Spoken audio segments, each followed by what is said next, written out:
Good evening. My wife has discovered the delights of AI, and this is now her new favourite thing. And she's having a wonderful time over there doing AI things. True story. Here's my conclusion on the greatest show in the galaxy. I think it's delightfully weird, and I think it's a step forward. And a step forward. It's a step in a new direction for Doctor Who to a certain extent because. Now, I know, take me apart in the comments if you wish, and I'm sure if I sat down and really wanted to, I could piece this all together. But honestly, I can't truthfully tell you the sort of whys and wherefores of this story beat by beat. Okay? I can't honestly tell you what is the medallion, apart from Libby. I thought the narrative was convoluted and uneven at times, with some plot points feeling underdeveloped or rushed. Thank you, AI, for your contribution today. Yeah, can I also tell you that communication and compromise are key in any relationship. What are you on about? Doctor Who can be a fun shared interest, but it shouldn't come at the expense of your marriage. Not acceptable.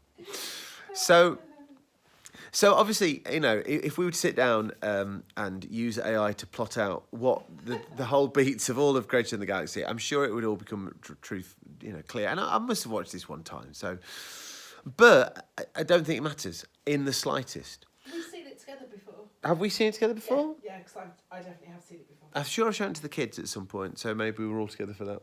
I thought I'd just tell them. We'd seen it before. We had children. Had we? Oh God, I think so. it's terribly exciting. So, there's something just brilliant. And the way I was going to sum this up was by talking about the conclusion of the episode. Now, Doctor Who stories, I'm obviously not going to do, a who by who breakdown. But generally at the end, you have some big adrenaline-fueled race against time or battle or, there's often something that involves a big laser or something. What the end of this story is the Doctor literally playing for time, and like it's so. Very well though, very. And so fantastically well. I mean, McCoy's just so class. The Doctor's literally playing for time while Ace, surmounts all obstacles to get there and chuck a medallion in a pit, basically. That's weird. That's a really weird way to finish a story, but it works for Doctor Who because Doctor Who can tell stories that other programmes can't. And I find it a wholly satisfying conclusion to this story because this idea of entertaining these gods, who the Doctor has fought throughout time, so we're going to come back to that in a minute, but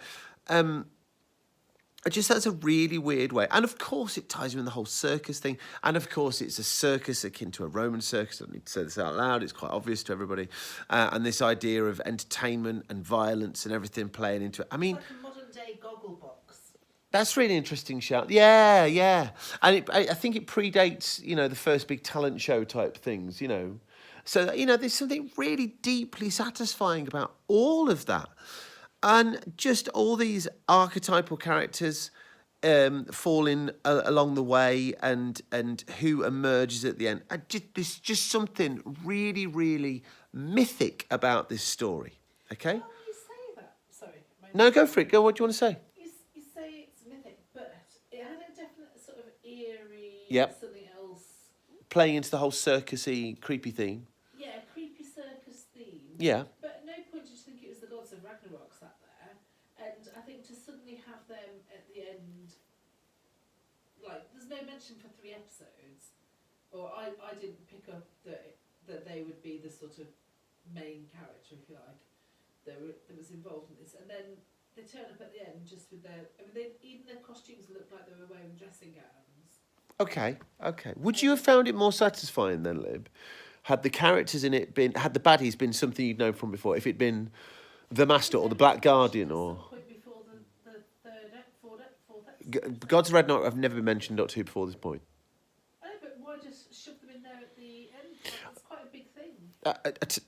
I'm totally with you. And I suppose you could say that the pacing of it is odd. The pacing was off, definitely. Okay, that's fine. These Sylvester McCoy stories, legendarily, all the episodes are overrun and they had to cut them down. Because he's so entertaining, Oh, it's just so good. So that's the other thing I want to talk about. So we have a difference of opinion there. I'm okay with that, but I can completely see where you're coming from. They do come out of nowhere a little bit at the end.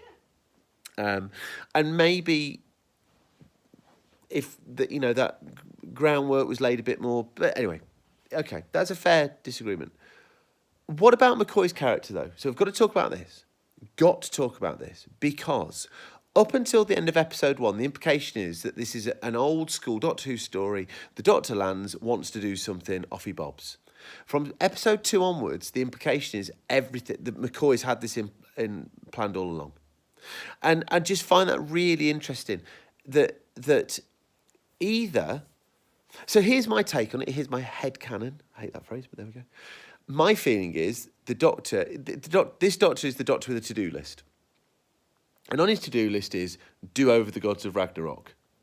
And I think he's been waiting for the right moment. And the right moment for this and Hand of Omega, and maybe to a lesser extent, Happiness Patrol, but certainly when we get to Fenric, obviously, I think it's Ace that rocks up, and now's the time, and it's Ace that is the catalyst for all these things having to be sorted, because Ace is the companion who can deal with this nonsense, and I just love that idea.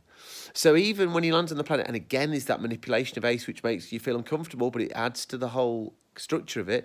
The Doctor's like, oh, I've got some junk mail in the TARDIS. Oh, should we just go and check out this circus? Oh, you don't like it, but it could be quite cool. Let's go. Second they get in, right, business. Boom, we're off.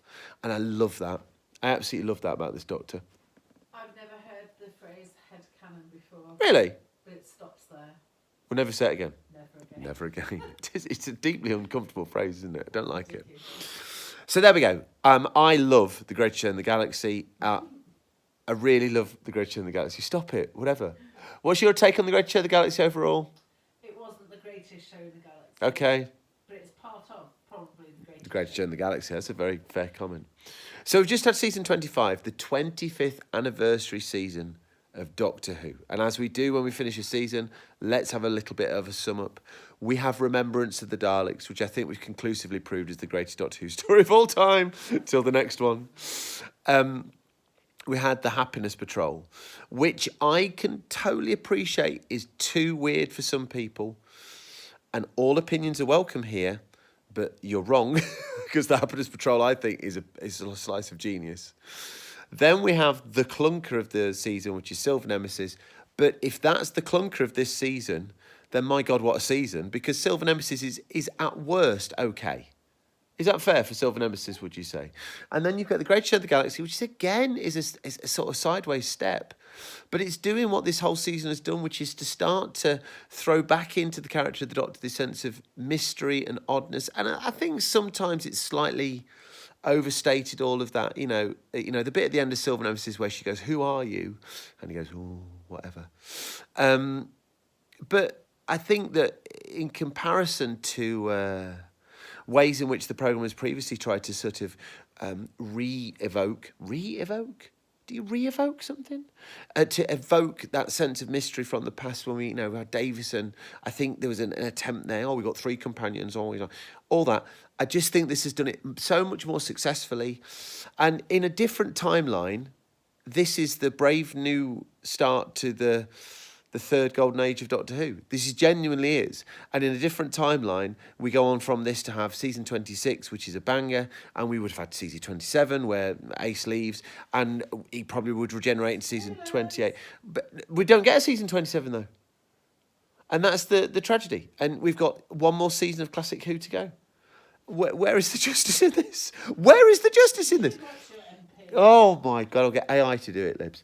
And in fact, I'm going to do it in a minute. I'm going to get IA to write a letter about the fact that I'm tired. Right. There we go. Greatest season of Doctor Who ever. No, I'm joking. Tom, anyway. Anyway. We've got Battlefield to come next. I haven't seen Battlefield for years. Legendary, a story with not a beginning, a middle, and end, but a middle, and middle, which is one of my favourite Doctor Who quotes of all time ever. And then, oh my gosh, the fun we will have. There we go. Great Show in the Galaxy.